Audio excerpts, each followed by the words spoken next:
बहुत समय पहले की बात है। एक गांव में रमेश नाम का एक व्यक्ति रहता था। वो बहुत मेहनती था, लेकिन उसकी एक बुरी आदत थी। वो समय को हल्के में लेता था।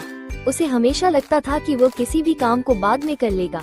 गांव में एक बुजुर्ग व्यक्ति दादाजी थे जो सभी को अच्छी बातें सिखाते थे। एक दिन उन्होंने रमेश से कहा, बेटा, समय सबसे कीमती चीज है। जो इसे खो देता है वो बहुत पछताता है। लेकिन रमेश ने उनकी बात पर ध्यान नहीं दिया। रमेश के पास एक सुंदर खेत था, लेकिन उसने समय पर बीज नहीं बोए। जब बारिश का मौसम आया तो उसके पड़ोसियों के खेत हरे भरे हो गए, लेकिन उसका खेत खाली पड़ा रहा। अब जब उसने बीज बोने की कोशिश की, तब तक बहुत देर हो चुकी थी।